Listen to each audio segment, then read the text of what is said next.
البدع والأهواء، أهل البدع العقائدية وأهل البدع السياسية. نقول بيننا وبينكم السلف، بيننا وبينكم الكتب، كان فيقول البدع بيننا وبينكم. Bismillahirrahmanirrahim. Alhamdulillah wassalatu wassalamu ala Rasulillah wa ala alihi washabihi wa sallam. Kita meneruskan bacaan kitab Bulughul Maram yang ditulis oleh Al-Hafidz Ibnu Hajar Al-Asqalani rahimahullah taala.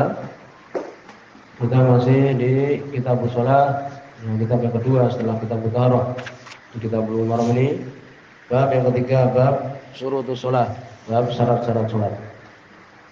Disebutkan di antara syarat salat yang sudah kita sebutkan yaitu taharah, bersuci. Kemudian juga sudah disebutkan menghadap arah kiblat. Demikian juga bersih pakaian, demikian juga tempat salat, demikian juga badan. Ya, demikian di antara syarat-syarat sah salat. Demikian juga apabila dia dalam keadaan ya salat wajib untuk sholat tidak di kendaraan. Ya, demikian. Berikutnya akan dibahas oleh beliau rahimahullah taala tentang permasalahan tidak boleh berbicara. Ya, syarat sah sholat yaitu tidak berbicara dengan sesuatu yang dilarang ketika sholat. Sebutkan hadis nomor 15 di bab yang ketiga ini, dan itu hadis yang ke-205 di buku ini. Qala rahimahullah ta'ala wa an Muawiyah bin Hakam radhiyallahu anhu, dari Muawiyah bin Hakam radhiyallahu anhu. Semua Imam Sunani itu Muawiyah bin Hakam As-Sulami. Karena yang zilul Madinah, beliau turun di negeri Madinah. Ya, dan sebagian mengatakan dia termasuk orang-orang Hijaz. Orang-orang Mekah. Jadi Muawiyah bin Hakam ini beliau mengatakan qala Rasulullah, berkata Rasulullah sallallahu alaihi wasallam, inna hadhihi shalah, sesungguhnya salat ini la yasluhu fiha, tidak pantas. Sebutkan oleh Imam As-Sunani, penting ya, wal murad min adami salahiyah adami sihhatiyah, tidak pantas, ya ini tidak sah. Ya, demikian. Ya, bisa ditulis mana la yasluh di sini, ini ada musihatnya, tidak sah. Sesungguhnya salat ini tidak sah. Demikian. La yasluh, tidak pantas, ini tidak sah. Fiha, di dalamnya syai'un, sesuatu min kalamin nas, dari ucapan manusia. Ya, ini ucapan yang bukan termasuk dari bacaan salat. Innama huwa, innama ini hasr, hanyalah dia at-tasbih, dia adalah tasbih wa takbir, dan takbir subhanallah, alhamdulillah, wa qiraatul Quran, demikian juga membaca Al-Quran, wa Muslim. Yang beriwayatkan Imam Muslim berkata. Disebutkan ya asbabul wurud, ya sebab turunnya atau munculnya ucapan Nabi sallallahu alaihi wasallam ini, semua Imam As-Sunani rahimahullah. Oleh hadis sebab hasilu, hadis ini ada sebabnya. Hasilnya adalah, maksudnya adalah demikian. Anu atau sapi sholat rajulun, sungguhnya ya, ini sebab Nabi mengatakan ini. Ada seseorang dia bersin ketika sholat. Basyama tahu Muawiyah, maka Muawiyah bin Hakam ini beliau mentasmid. Ya, orang itu mengatakan alhamdulillah, dia mengatakan ya ini ya rahamukallah, bilang gitu. Dia sholat, ini sedang sholat, bilang seperti itu. Ya, ini kisahnya. Wa bisa, dan dia dalam keadaan sholat. Fa anqara alaihi man ladaihi, maka mengingkari kepada dia ini orang-orang yang di samping dia. Min ashabat, dari para sahabat. Bima afamahu dzalik, yang dengan itu dia paham. Tsumma qala lahu Nabi sallallahu alaihi wasallam, pada dari kemudian Nabi mengatakan kepada dia setelah itu. Jadi asalnya itu dia mengatakan yarhamukallah kepada orang yang bersin, padahal dia kan sedang sholat. Tidak boleh kan? Jadi tidak boleh seorang kalau dia sholat ada orang bersin dia bilang yarhamukallah, tidak boleh. Ya, ini. Jadi ini menunjukkan apa, seseorang ketika dia itu sholat tidak sah untuk kemudian dia berbicara dengan sesuatu yang dia itu apa, bukan dari bacaan sholat. Kemudian berikutnya hadis yang ke-16 ya, di bab ini, wa Zaid bin Arqam, dari Zaid bin Arqam radhiyallahu anhu. Ana qala, sungguhnya beliau mengatakan. Ya, di sini juga disebutkan oleh Imam Bukhari, demikian juga Imam Muslim. Ingkunna, ya sesungguhnya kami, ya demikian. Ini beliau menyebutkan kejadian di zaman Nabi sallallahu alaihi wasallam. Sesungguhnya kami la natakallam, berbicara. Sungguh kami dulu berbicara fi sholat ketika sholat ala ahdi Rasulillah di zaman Rasulullah sallallahu alaihi wasallam, di awal-awal. Sebelum datang larangan dulu mereka itu berbicara ketika sholat. Ya ketika sholat berbicara. Sebelum datang larangan. Yukalimu ahaduna sahibahu bihajatihi. Salah seorang kami mengajak bicara temannya dengan hajat yang ada pada diri dia. Walaupun di sini Imam Sunani belum mengatakan ya, belum mengatakan wal murad, maksudnya dulu kami berbicara itu bukan berarti seperti kita umpamanya lagi sholat. Kamu tadi dari mana? Ketika sholat bilang gitu. Bukan itu maksudnya. Bukan maksudnya mengajak bicara salah seorang kami temannya dengan hajatnya kemudian mengatakan segala omongan ketika sholat. Kamu tadi makan lauknya apa? Bukan itu. Imam Sunani beliau mengatakan, maksudnya adalah mala buddha minhu minal kalam. Ini sesuatu yang wajib, tidak bisa tidak dari berbicara, seperti menjawab salam, itu maksudnya. Jadi dulu mereka itu berbicara ya ketika sholat. Maksudnya apa? Kalau ada orang mengatakan assalamualaikum umpamanya, kemudian mereka menjawab sedang sholat, waalaikumsalam. Itu maksudnya gitu. Bukan kemudian setelah pembicaraan mereka berbicara ketika sholat, paham? Itu. Bukan la annahum kanu yatahadatsuna fiha tahaddatsu al-mutajalisin, bukan berbicara seperti berbicara orang-orang yang saling berbicara, saling ngobrol, bukan itu maksudnya. Ini pembicaraan yang tadi kadang penting, seperti ada orang salam ya mau masuk masjid salam, mereka sholat mengatakan waalaikumsalam, itu maksudnya. Dulu seperti itu. Dan tidak boleh juga menjawab salam ketika sholat, tidak boleh. Hatta nazalat, sampai kemudian turun ayat ya surat Al-Baqarah ayat yang ke-238. Hafidzu 'ala sholawati wa sholatil wusta.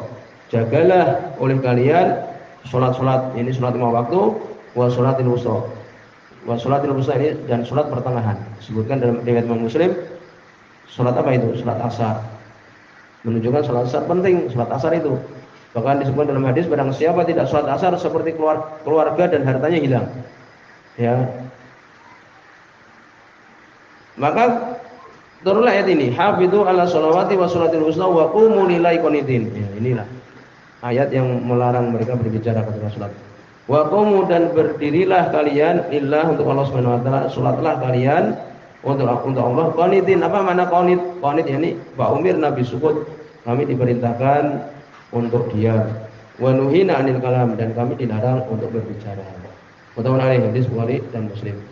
Wala abdul Muslim, ini lafaznya Imam Muslim. Ya itu.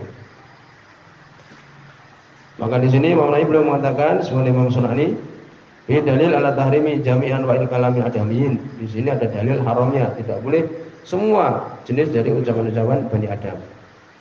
Ya itu.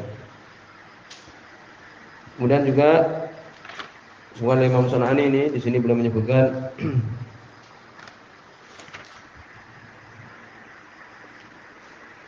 Wadal hadis ala anal kalam minal jahil fi shalah la yubtiluha. Ya. Hadis ini juga menunjukkan, bisa ditulis, pembicaraan orang yang bodoh ya di dalam salat tidak batal. Tidak tahu dia hukumnya. Ya, tidak batal. Wa ana ma'dzurun dijali, dia dimaafkan karena bodohnya ini. Sebagaimana Nabi tidak memerintahkan Muawiyah ya bin Hakam ini mengulangi salat.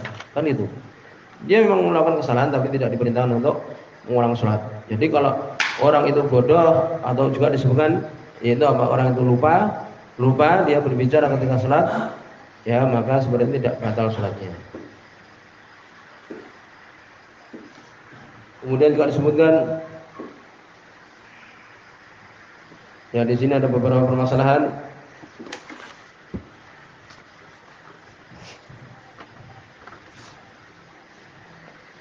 Bahwa hukum berbicara sengaja ketika sholat membatalkan ya sholatnya.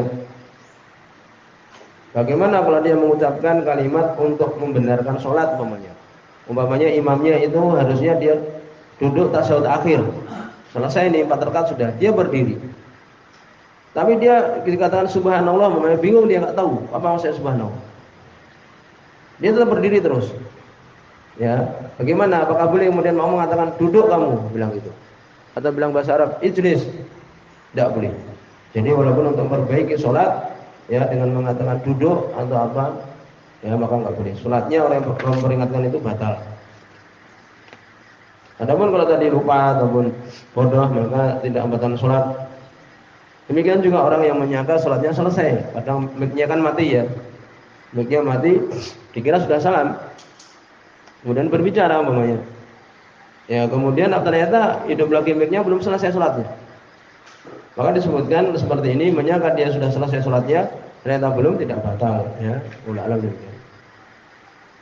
Jadi selama kemudian beberapa saat dia ikuti lagi apa yang dilakukan oleh imam. Demikian juga bagaimana kalau berbicara dengan ucapan yang wajib umpamanya. Ada orang ya sholat, ya, kemudian ada anak kecil mau jatuh umpamanya. Kemudian dia mengatakan awas tuh mau jatuh. Bagaimana? Tetap batal sholatnya. Ya, demikian.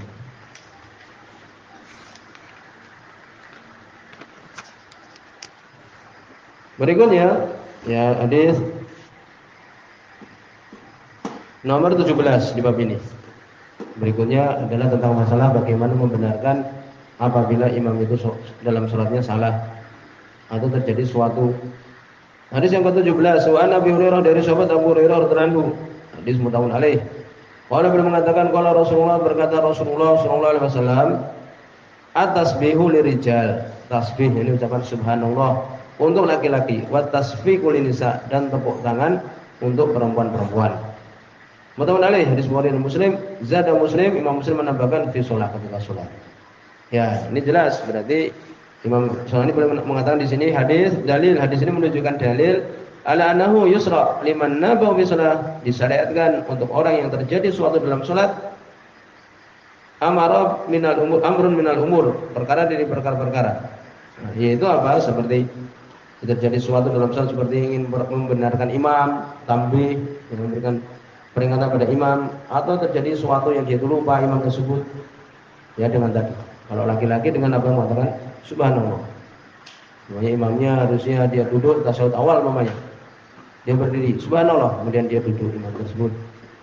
Kalau perempuan apa? Dengan tasfik, dengan bertepuk tangan. Walaupun di sini juga Imam Sunani wa kaifiyatuhu, tata caranya yakni tepuk tangannya perempuan ini yang ketika sholat bagaimana ini?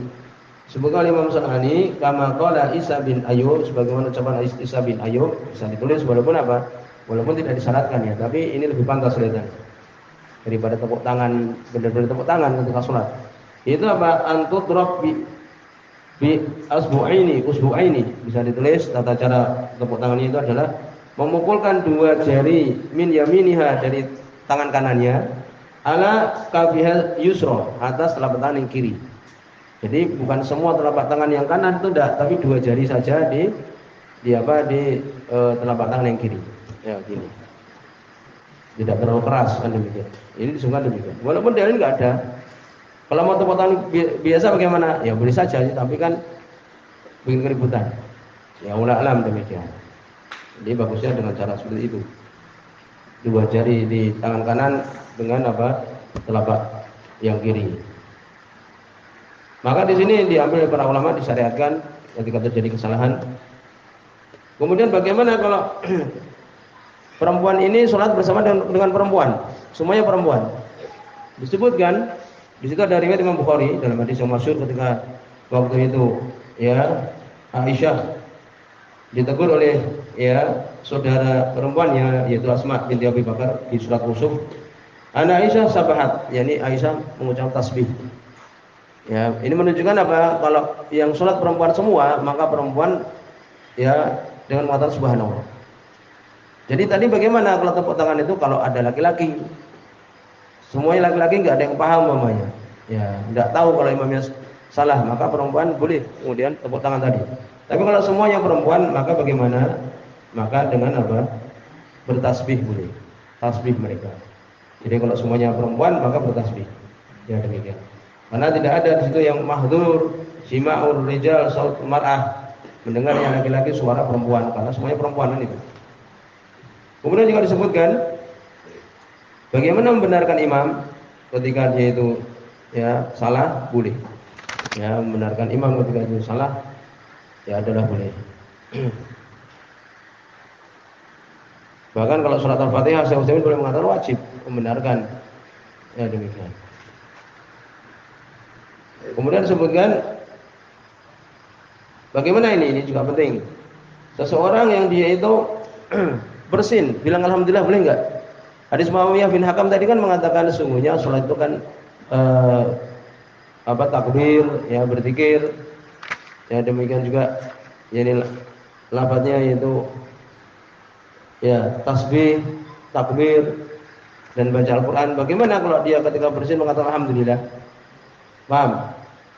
Demikian juga apabila ada terjadi kebakaran kemudian mengatakan la ilaha illallah. Kemudian kalau ada dikabari kamu punya anak, anakmu lahir, kemudian mengatakan alhamdulillah. Oleh alam disebutkan boleh-boleh saja, tidak batal karena masih masuk dalam apa? Hadis Muawiyah bin Hakam tadi. Sungguhnya salat ini tidak pantas di dalamnya ucapan manusia biasa. Hanyalah dia itu tasbih dan takbir. Jadi menunjukkan mengatakan alhamdulillah boleh ketika salat. Boleh saja. Ya. Karena termasuk zikir tadi kan. Itu, ya. Disebutkan demikian ulama. Walaupun lebih bagus apa? Tidak. Disebutkan juga bahwa Siddiq radhiyallahu anhu dalam Sahih Bukhari dan Sahih Muslim waktu itu ketika Nabi terlambat salat kan. Kemudian Nabi di belakang, kemudian Nabi sampai ke depan, akhirnya Nabi jadi imam menggantikan Abu Bakar. Abu Bakar mengatakan alhamdulillah. Paham? Dan salatnya Abu Bakar tidak batal. Ini menunjukkan boleh mengatakan alhamdulillah ketika salat. Ya itu terjadi suatu tadi maunya ada kabar punya anak, dia bilang alhamdulillah. Walaupun bagusnya tidak. Sampai di sini sudah selesai.